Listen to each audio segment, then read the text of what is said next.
12 gemstones, 12 mines that closed forever, and prices that didn't fall when the digging stopped. They exploded. Millions of years made these stones underground, in the dark. Then humans found them, sometimes by accident, sometimes after a landslide. And then, within a few short decades, the mines ran out. Today those tunnels are silent, yet the stones never stopped rising in value. Some collectors now pay 10, 20, even 50 times more than buyers paid decades ago, for a stone that looks exactly the same. And here's the twist. For at least one gem on this list, the biggest price jump didn't happen while the mine was open. It happened the day the world learned it was closing. Quick one before we start. Drop a comment the moment you spot a stone you'd grab today. Because if nobody can dig another one tomorrow, what happens to the price? Let's count down. Number 12. Sleeping Beauty Turquoise. Our story begins in Arizona, at a mine with a beautiful name. The Sleeping Beauty mine sat inside a mountain that, from a distance, looked like a woman lying down.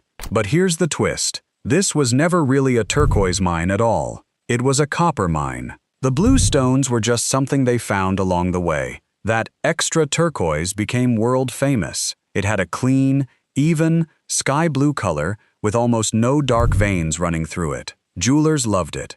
Native American artists prized it. Buyers around the globe wanted that pure, calm blue. So why did it stop? Simple economics. The owners decided copper was the real money. Around 2012, they stopped recovering turquoise completely and focused on the metal. Just like that, one of the most loved turquoise sources on the planet closed its doors. The reaction was instant. Dealers rushed to buy up whatever remained. One longtime collector, who had always assumed fresh Sleeping Beauty was just a phone call away, suddenly realized there might never be another shipment. Today you can still buy it, but almost all of it is old stock. Once that runs out, fresh supply is essentially gone. Number 11. Russian Demantoid Garnet.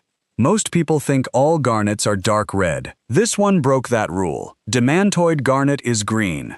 Not just green, but a glowing, fiery green with more sparkle and fire than a diamond. In fact, the name Demantoid means diamond-like. When it was discovered in Russia's Ural Mountains in the 1800s, the royal courts of Europe fell in love with it. The finest stones had a rare secret inside them, tiny golden fibers, called horsetails, fanned out within the crystal. Instead of hurting the value, these little flaws proved the stone was truly Russian. Collectors wanted them badly. What happened to the supply? History happened. The Russian Revolution in 1917 turned the country upside down. The old mining operations broke apart, records were lost, and steady production of these fine garnets faded away. The famous historic material largely stopped flowing. Newer green garnets have since appeared from other countries. But collectors still treat the old Russian horsetail stones as the real prize. Antique Russian Demantoid remains scarce, expensive, and hunted at auctions by people who know exactly what they are looking at. Number 10. Benitoite. Some gemstones are rare. This one is almost a ghost. Benitoite is a stunning blue stone, so blue it can look electric under the right light. It glows a bright blue under ultraviolet light too, almost like a piece of frozen sky. Here is the incredible part. Gem-quality benitoite has come almost entirely from one small place on Earth, San Benito County in California. That single location is where it was found in the early 1900s, and that is where nearly all of it has ever come from. California even named it the official state gem. Why is it so hard to buy? Because there was never a large deposit to begin with. This wasn't a case of a giant mine drying up. There simply was never much of it. Commercial mining eventually stopped because there wasn't enough good material left to make digging worth it, so buyers are left fighting over a tiny existing supply. You can still find small benitoite gems, but big, clean, deep blue stones are extraordinarily rare. When one appears for sale, serious collectors pay close attention. So far, every gemstone got rarer for the same reason. People assumed another mine would come along and replace the one that closed. A new source, a backup supply. The next gemstone proved that assumption completely wrong. Because some mines aren't just rare, they're a one-time event in history, never truly matched since. Watch what happens next. Number 9. Kashmir Sapphire. Ask any serious collector to name the greatest sapphires ever found, and one word comes back again and again. Kashmir. The story sounds almost made up. High in the mountains of the Kashmir region, a landslide around the 1880s tore open the ground and revealed blue crystals lying in the earth. Locals traded them before the world fully understood what had been uncovered. These sapphires had a color few had ever seen, a soft, velvety cornflower blue that seemed to glow from the inside, even in dim light. Experts still describe it like a blue mist trapped in stone, but the mine had a fatal problem. It was tiny, remote, and buried in freezing mountains. The best material came out in just a short burst of years. Then, the deposit was essentially worked out. That short window is exactly why prices climbed so high. There were never many to begin with, and very little new material was coming. Some collectors have waited their whole lives just to see a fine one in person, let alone own it. When a true Kashmir sapphire does appear at auction, it can sell for staggering sums. Auction houses treat the word Kashmir like magic. Number 8. Rhodochrosite, Sweet Home Mine. High in the mountains of Colorado sat a mine that started with a very different goal: silver. The Sweet Home Mine was dug for silver, but the silver was never great. What the mine really produced was something the miners at first ignored: rhodochrosite, a gemstone in a rich, vivid raspberry red, sometimes forming perfect little cube-shaped crystals that look almost unreal. Over time, the world realized these red Colorado crystals were some of the finest ever found. One famous specimen became so celebrated it earned its own nickname. Collectors and museums wanted them badly. Why walk away from a mine producing treasure like that? Money. Running a deep mountain mine is expensive. Digging purely for beautiful mineral specimens, rather than valuable metal, simply couldn't pay the bills forever. Around 2004, the operation shut down. The moment it closed, the finest Sweet Home rhodochrosite became a fixed, frozen supply. No new crystals coming out of that mountain. These days, top specimens sit in museums and private collections. When one comes up for sale, prices can reach levels that shock people who think of rhodochrosite as just a pretty pink stone. Number 7. Paraiba Tourmaline. In 1989, a determined man in Brazil spent years digging into a hillside in the state of Paraíba, convinced something special was hidden there. He was right. What he uncovered stunned the entire gem world. The stones glowed with an electric blue-green color no one had seen in a tourmaline before. People call it neon because it almost looks lit from within, like glowing tropical water. A trace of copper inside the crystal creates that unforgettable glow, but the original deposit was heartbreakingly small. Miners worked it by hand, chasing thin veins in the rock. The famous Brazilian source was nearly exhausted almost as quickly as it became world famous. Then something interesting happened. Similar copper-bearing tourmalines were later found in Africa. Suddenly there were more Paraíba stones on the market, yet collectors made a clear decision. The original Brazilian stones remained the benchmark, the true classics, the ones everyone compares the rest to. So origin matters enormously today. An original Brazilian Paraíba can be worth far more than an African stone that looks almost identical to the naked eye. Industry Exposé: Why Mine Names Matter More Than Size. Now let's pause and talk about something the jewelry world understands, but rarely explains to normal buyers. In gemstones, where a stone comes from can matter more than how big it is. Think about that. Two sapphires can sit side by side. Same size, same color, same sparkle. To your eye, they look like twins, yet one might be worth several times more than the other. Why? Because one came from a legendary mine, and one didn't. This isn't a trick. It's how the entire high-end market thinks. Auction houses know it. That is why their catalogs proudly print words like Kashmir, Burma, or Colombia in big letters. Those words aren't just locations, they are promises of a certain look, a certain history, and a certain rarity. Laboratories take it seriously too. Gem labs can issue special origin reports, studying tiny clues inside a stone to decide where it likely formed. A single line on that report can change a gem's value dramatically. Over time, famous mines basically become brands. Just like a designer label, the name carries weight, trust, and status. And here is the key idea that ties our whole countdown together. Scarcity often beats size. A small stone from a closed, legendary mine can easily outprice a larger stone from a common source, because you can always dig for more of the common one. You can never reopen history. That is the real engine behind everything on this list. Number 6. Russian Alexandrite. Imagine a gemstone that changes color depending on the light. That is not fantasy. That is Alexandrite. In daylight, fine Russian Alexandrite glows green. Move it under warm indoor light, and it shifts to red or purplish red, green by day, red by night. People were amazed, and the stone became linked to Russian royalty. It was even named after a future Russian czar. It was first found in the Ural Mountains in the 1800s, in the same region famous for emeralds. And that original Russian material set the standard for what perfect color change should look like.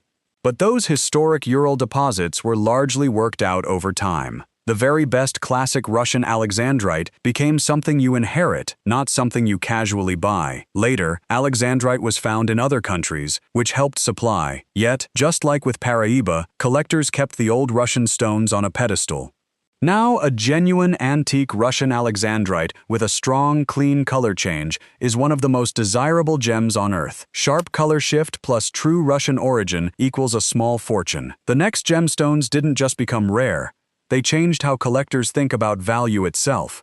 Until now, supply faded slowly and quietly. But what happens when the world watches a famous mine close on a fixed date, announced in advance? You get a race. Buyers scramble to grab the last stones before the door slams shut.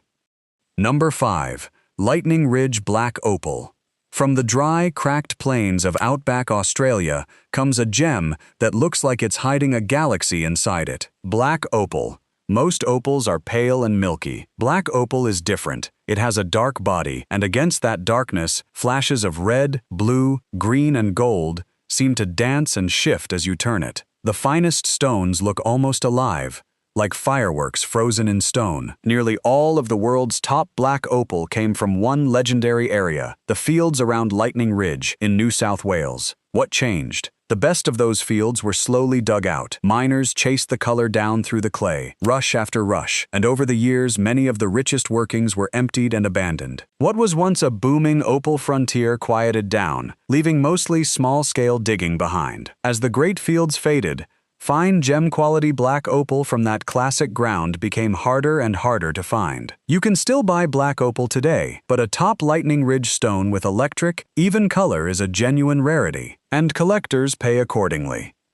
Number 4. Imperial Jadeite. For thousands of years, one culture has treasured a green stone above gold itself. In China, the finest jade is priceless in a way that goes far beyond money. The most valuable of all is Imperial Jadeite, a luminous, translucent, emerald green jade, so fine it seems to hold light inside it. And the world's supply of top Imperial Jadeite has come mainly from one country, Myanmar, also known as Burma. Why is availability so uncertain? Politics and conflict. The mining regions of Myanmar have long been troubled by unrest and instability. On top of that, international restrictions and trade rules have, at various times, blocked or limited how this jade can be sold to the wider world. So even though the stone itself keeps existing, actually getting fine, legally traded Imperial Jadeite to global buyers can be difficult and unpredictable. The result is fierce demand and sky-high prices, especially in Asia. Top jadeite necklaces and bangles have sold at auction for eye-watering figures. With supply tangled in politics, the finest Imperial Jadeite stays one of the most expensive gem materials on the planet, pound for pound. Number 3. Red Beryl.